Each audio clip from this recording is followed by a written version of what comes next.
በአማራ ክልል በርካታ አካባቢዎች ከፍተኛ ውጊያን ሲያስተናግዱ ማደራቸው ሲነገር የአማራ ፋኖ ኃይሎችም የከባድ መሳሪያ ጥቃት መጀመራቸው ተሰምቷል። በወሎ ቀጠና ዙ 23 ታጥቆ መግባቱ የተነገረው ኃይልም ከፍተኛ ጥቃት ማስተናገዱ ታውቋል። አንድ ወታደራዊ አዛዥን ጨምሮ በርካታ የሰራዊት አባላትም ህይወታቸውን አጥተዋል። ይህ በእንዲህ እንዳለ በርካታ የመከላከያ ሰራዊት አባላትና ወታደራዊ መሪዎች በመንግስት ቁጥጥር ስር መዋላቸው ተሰምቷል። በሌላ በኩል በመካከለኛው ምስራቅ ያለው ውጥረት ተጠናክሮ ቀጥሎ ዛሬ ሌሊቱንም አዳዲስ ክስተት ተሰምቷል። በዝርዝር እንመለከተዋለን። ሰላም ጤና ይስጥልን የተወደዳችሁ የሀበሻ ዜና አድማጭ ተመልካቾች መጋቢት 17 2018 ዓ.ም ለሰዓቱ የተሰሙ አዳዲስና ወቅታዊ መረጃዎችን እናስደምጣችኋለን። መረጃው ለሁሉም እንዲደርስ እናንተም ቪዲዮውን ላይክ እና ሼር ቻናሉን ደግሞ ሰብስክራይብ እያደረጋችሁ እስከ መጨረሻው አብራችሁን ቆዩም። በአማራ ክልል የሚገኙ የተለያዩ አካባቢዎች አሁንም ድረስ መጠነ ሰፊ ውጊያዎችን እያስተናገዱ መሆናቸው ተነግሯል። በአሁኑ ሰዓት በአማራ ክልል የፌዴራሉ መንግስት ወታደራዊ አመራሮችና የአማራ ክልል መንግስት ባለስልጣናት ክልሉን በአንጻራዊነት ሰላም አድርገናል፣ የአማራ ፋኖ ኃይሎችንም አጽድተናል እያሉ ቢሆንም መሬት ላይ የሚታየው ግን ሌላ ሆኗል።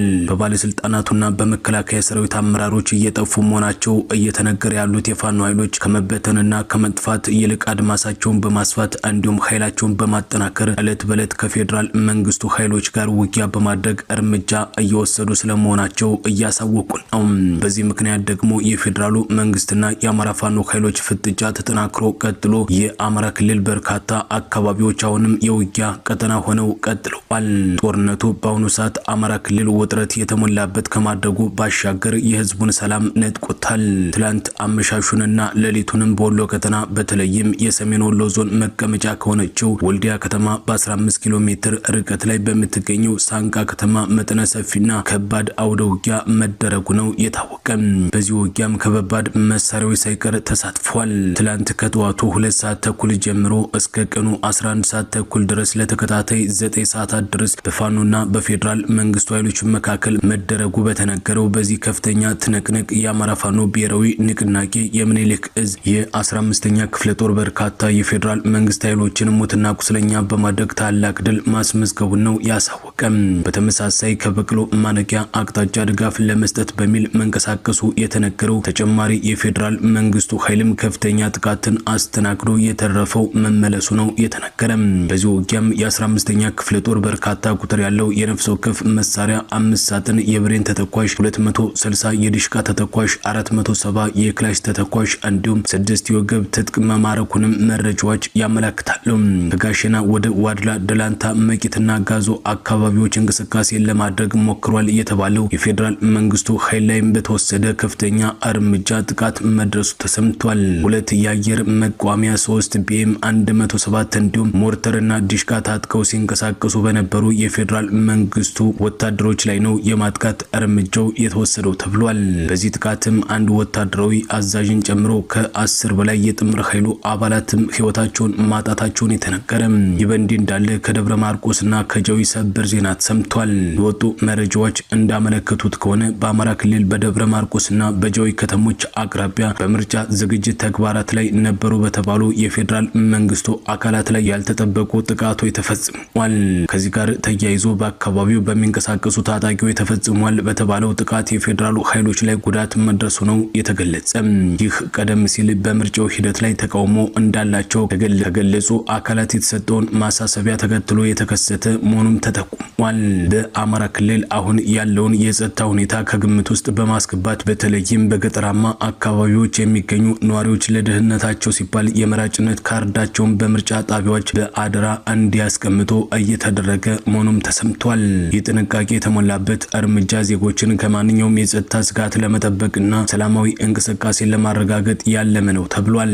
ከሰሞኑ የፖለቲካ እንቅስቃሴዎችን በማድረግ የሚታወቀው ትብብር ለኢትዮጵያ አንድነት ፓርቲ በዋጣው አዲስ መግለጫ በአማራ በትግራይና በኦሮሚያ እንዲሁም በቤንሻንጉል ጉሙዝ ክልሎች ያለው ወቅታዊ የጸጥታ ሁኔታ ለምርጫ ምቹ እንዳልሆነ ጠቅሷል። ይህንን ተከትሎም በእጩዎችና በአስተባባሪዎች ላይ ሊደርስ የሚችለውን ስጋት በማሰብ በእነዚህ አካባቢዎች ከሚያደርገው የፖለቲካና የምርጫ እንቅስቃሴ እንደሚቆጠብ ማስተዋወቁ አይዘነጋም። ምንም እንኳን እነዚህ የጸጥታ ፈተናዎች ቢኖሩም የኢትዮጵያ ብሔራዊ ምርጫ ቦርድና የፌዴራል መንግስት ግን ምርጫው በተያዘለት የጊዜ ሰሌዳ መሰረት እንደሚካሄድ በተደጋጋሚ እየተናገሩ ይገኛሉ። ጠቅላይ ሚኒስትር አብይ አህመድ በቅርቡ በሰጡት ማብራሪያም አሁን ያለው የጸጥታ ሁኔታ ምርጫውን እንደማያስተጓጉለውና ሂደቱም ከቀድሞዎቹ በተሻለና በተሳካ ሁኔታ እንደሚከናወን ሳይደብቁ ገልጿል። ነገር ግን የጠቅላይ ሚኒስትሩን ንግግር በርካቶች የተለመደ ፕሮፓጋንዳ ነው እያሉት ነው። በሌላ በኩል በአማራ ክልል እየተደረገ የሚገኘውን ውጊያ ተከትሎ ኦፕሬሽኑን በአግባቡ አልመራቸውም የተባሉ በርካታ ወታደራዊ አመራሮች ደግሞ ለእስር መዳረጋቸው ተሰምቷል። በወታደራዊ እስር ቤቶች እንዲታሰሩ እየተደረጉ የሚገኙት ወታደራዊ መሪዎች በተለይም በአማራ ክልልና በኦሮሚያ ክልሎች ከፋኖና ከኦሮሞ ነጻነት ሰራዊት ጋር እየተካሄዱ ይገኛሉ የተባሉ ጦርነቶችን በአግባቡ አልመራቸውም በሚል እንደሆነ መረጃዎች ያመለክታሉ። ጦርነቶችን እንዲመሩ የተመደቡ ወታደራዊ መሪዎች እየታሰሩ የሚገኘው በአፋር ክልል በተለይም ሰመራ ከተማ አቅራቢያ በሚገኝ ወታደራዊ እስር ቤት መሆኑንም የወጡ መረጃዎች አመላክተዋል። ወታደራዊ አመራሮቹ ለእስር ተዳርገዋል የተባለው በአማራ ክልል ከፋኖ ጋር እንዲሁም በኦሮሚያ ክልል ከኦሮሞ ነጻነት ሰራዊት ጋር እየተደረጉ ባሉ ጦርነቶች የመከላከያ ሰራዊቱ ከፍተኛ የሰውና የቁሳዊ ውድመት እንዲደርስበት አድርገዋል፣ ለታጣቂ ኃይሎችን መረጃ ሰጥተዋል በሚል ጥርጣሬ በሚል መሆኑን የመረጃ ምንጮች አክለው ገልጿል። ከዚሁ ጋር ተያይዞ ፊልድ ማርሻል ብርሃኑ ጁላን ጨምሮ የመከላከያ ሰራዊቱ ከፍተኛ አመራሮች በተለያዩ ጊዜያት ፋኖን አዳክመናል፣ የመለቃቀም ስራ ነው የቀረን፣ አማራ ክልል ሙሉ በሙሉ ለመቆጣጠር ጥቂት አካባቢዎች ብቻ ነው የቀሩን ሲሉ የሚደመጡ ቢሆንም ከ2015 ዓ.ም ጀምሮ እስከ ዛሬ መጋቢት 17 2018 ዓ.ም ድረስ የፋኖ ኃይሎች ከመከላከያ ሰራዊቱ ጋር ብርቱ ውጊያ በማድረግ ላይ ናቸው። በአፋር ሰመራ ወታደራዊ እስር ቤት ታስረዋል ከተባሉት ወታደራዊ አመራሮች መካከል መስመራዊ መኮንኖችና የኮሎኔል ማዕረግ ያላቸው ሰዎች እንደሚገኙበትም መረጃዎች ያሳያሉ።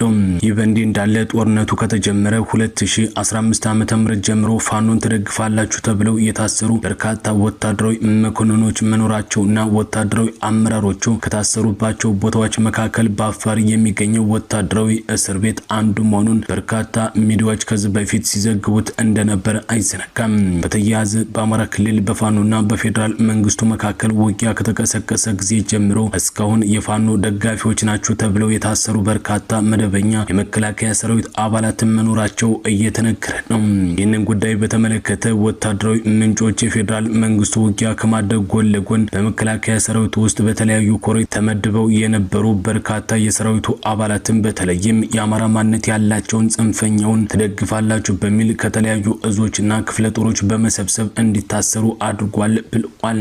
እንደ ምንጫችን ገለጻ ከሆነ እስረኞቹ በመጀመሪያ በጅምላ የተወሰዱት 23 እና 45 የሚል የኮድ መጠሪያ ወዳለው በቤንሻንጉል ጉሙዝ ክልልና ፓዊ ከተማ አቅራቢያ ወደሚገኝ የጨለማ እስር ቤት እንደነበርም መረጃዎች ያሳያሉ። ስማቸው ከፋኖ ጋር ተያይዞ ለእስር መዳረጋቸው የተነገሩ የመከላከያ ሰራዊት መኮንኖችና አባላት ከወታደራዊ እስር ቤቶች በተጨማሪ ፌዴራል መንግስቱ በስውር አዘጋጅቶታል ወደ ተባሉ እስር ቤቶች ውስጥ እንደሚገኙ ያገኘናቸው መረጃዎች ያመለክታሉ።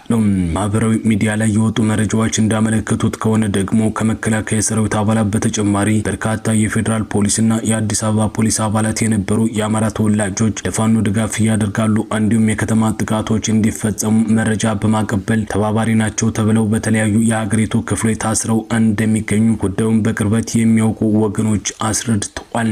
በሌላ በኩል ከኤርትራ መንግስት ጋር ግንኙነት አላቸው የተባሉ እንዲሁም ለፋኖ ወታደራዊ መረጃ ተቀብላላችሁ የተባሉ የአፋር ተወላጆችም ከታሰሩ የመከላከያ ሰራዊት አመራሮች ጋር በአፋር ክልል ልዩ ስሙ በተለይም መጋሌ ተብሎ በሚጠራው አካባቢ ባለ ድብቅ እስር ቤትና በዋሻ አርባ አንድ ላይ ታስረው እንደሚገኙ የወጡ መረጃዎችም ያመለክታሉ።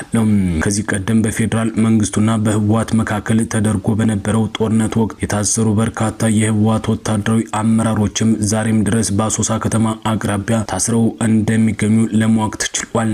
በሌላ መረጃ በመካከለኛው ምስራቅ ያለው ውጥረትም ተጠናክሮ ቀጥሎ ዛሬ ሌሊት አዲስ ክስተት ሰምቷል። አሁንም የኢራን የኒኩሌር ጣቢያ እንዲወድም ታዝዟል። በቀጠናው ያለው የጸጥታ ሁኔታ እየተለዋወጠ ባለበት በአሁኑ ሰዓት አዳዲስ ወታደራዊ እርምጃዎች እየተወሰዱ ይገኛሉ። የእስራኤሉ ጠቅላይ ሚኒስትር ቤንያሚን ኔታንያሁ በቅርቡ ባስተላለፉት የቪዲዮ መልእክት ሀገራቸው በወሰደችው የጸጥታ እርምጃ የተወሰኑ አካባቢዎችን ደህንነት ይበልጥ እያስፋፋች መሆኑን ነው ያሳወቁት። አልጠየቁም።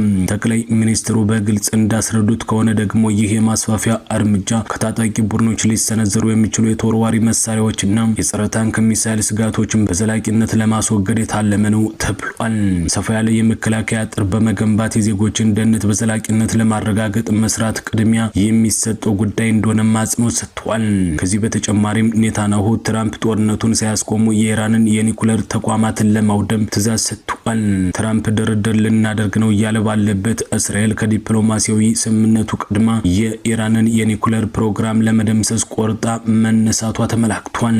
የእስራኤሉ ጠቅላይ ሚኒስትር ቤንያሚን ኔታንያሁ ፕሬዚዳንት ትራምፕ የተኩስ አቁም ስምምነት በግዳይ ተግባራዊ ሲያደርጉ በፊት የእስራኤል መከላከያ ኃይል በኢራን ቀሪ የኒኩሌር ተቋማት ላይ የሚሰነዝረውን ጥቃት በአስቸኳይ እንዲያፈጥን ትዕዛዝ ሰጥቷል። ኤንዋይቲ እንደዘገበው ከሆነ ደግሞ የትራምፕ ድንገተኛ ስምምነት ስጋት ኔታንያሁ ፕሬዚዳንት ትራምፕ የኢራንን የኒኩሌር ፕሮግራም በከፊል የሚያስቀጥል ስምምነት በድንገት ሊፈርሙ ይችላሉ የሚል ከፍተኛ ስጋት አድሮባቸዋል ነው የተባለ። አሜሪካ በፓኪስታን በኩል ለኢራን ያቀረበችው የ15 ነጥብ የሰላም እቅድ ኢራን የበለጸገ ዩራኒየሟን አሳልፋ እንድትሰጥና የኒኩሌር ምኞቷን እንድታቆም ቢጠይቅም እስራኤል ግን ይህ በቂ አይደለም የሚል አቋም ይዛለች ነው የተባለው። ኦፕሬሽን ኤፒክ ፉሪ ጦርነቱ አራተኛ ሳምንቱን በያዘበት በዚህ ወቅት እስራኤል በወረቀት ላይ የሚሰፍር ስምምነት የኢራንን የኒኩሌር ስጋት ለዘላለም ይገታል ብላ ስለማታምን ጉዳዩን በጦር ሜዳ ለመጨረስ ወስናለችም እየተባለ ነው። ኔታንያሁ ኢራን በድጋሚ የኒኩሌር ቦምብ መሳሪያ መሬት ስር መሸሸጊያዎችን እንድትገነባ አንፈቅድም በማለት አሁን የሚሰነዝረው ጥቃት የመጨረሻና ድልን የሚያረጋግጥ መሆን እንዳለበትም አሳስቧል። ይህ የእስራኤል እርምጃ ከዋሽንግተን ጋር ያላትን ወታደራዊ ቅንጅት ሊያሻክረው እንደሚችል ደግሞ በርካቶች እየተናገሩ ነው።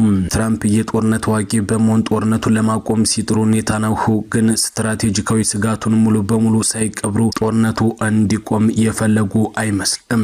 በሚቀጥሉት ጥቂት ሰዓታት ውስጥ በኢራን የኒኩሌር ማዕከላት ላይ የሚሰነዘረው ጥቃት መጠኑና አደገኛነቱ ይበልጥ እንደሚጨምር ይጠበቃል።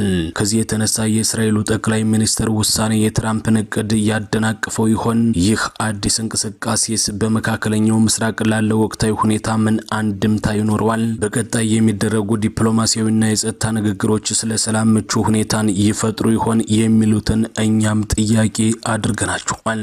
የተወደዳችሁና የተከበራችሁ አድማጭ ተመልካቾች ለሰዓቱ የተሰሙ አዳዲስና ወቅታዊ መረጃዎች እነዚህ ነበሩ። በሌሎች የመረጃ ጊዜ እስከምንገናኝ መልካም ቆይታን ተመኘን።